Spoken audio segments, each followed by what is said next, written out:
हाँ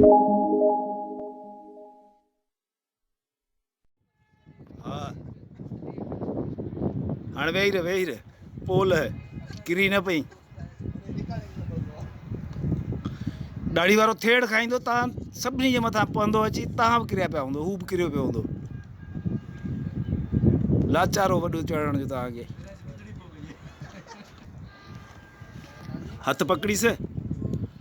हथ पकड़ीस किरी न पए हाणे हू ईअं रिकॉर्डिंग कंदो कंदो फको अची कंदो हेठि मौला अली मंदिर तरस हिते वेहूं था थोड़ी देरि मज़ो वठूं हल ॾाढी हलिया वे रिकॉर्ड कजो इहो माना रिकॉर्ड त कयो हूंदव हा पर रखजो सही हा मज़ो ईंदो माना इन में सब्सक्राइब जाम मिलंदा ऐं व्यूज़ जाम पेट में तव्हां मोनेटाइज़ थी वेंदो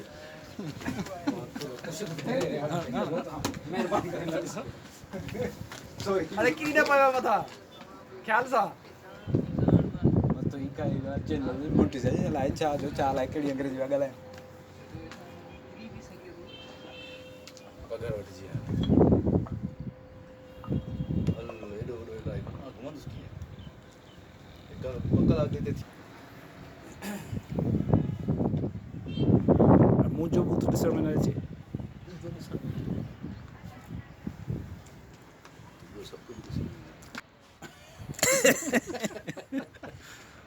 ॾिसो था त हींअर असां तक़रीबन काफ़ी थकिजी चुका आहियूं मथे चाढ़ियूं ॾाकणूं चढ़ी टंगुनि में सूर पइजी वियो आहे कंहिं में बि हींअर दम न आहे पर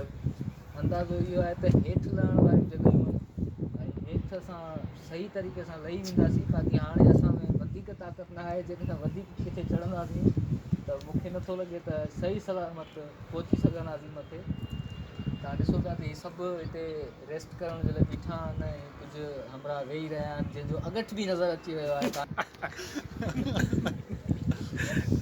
असल में तोखे ख़बर छा आहे हिकिड़ी हेडफोन वठी छॾ माइक लाइ संगत खे चवणो आहे जुमो अलहमदुलिल्लाह बरकत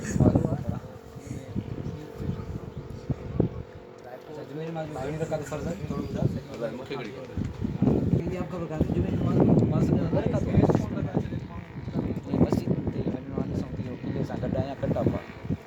साईं थोरो अलहमदुलिल्लाह हलो मस्जिद में हा असां मस्जिद में हलंदासीं पहिरीं ॾिसंदासीं मस्जिद आहे किथे ओ या ॾिसणी आहे त किले सां गॾु आहे या कटा न न इहा ॿाहिरां आहे ॿाहिरां कीअं पोइ हिते माण्हू कीअं नमाज़ी मथे चढ़ी ईंदा आहिनि परे पासे खां हूंदो न हिन में ॾिसूं था भला ॾिसण में छा आहे पोएं पासे खां त पोइ मालिक कीअं चढ़ंदा आहिनि हिते पासे खां जॻह ठहियल आहे हेठां मथे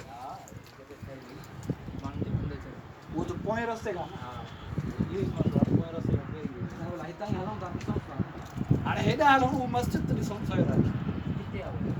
पोइ हिते वेही रह अड़े हेॾे अची वेह थोरी देरि वेहूं था पोइ हलूं था ख़ूबसूरत तस्वीरां निकितियूं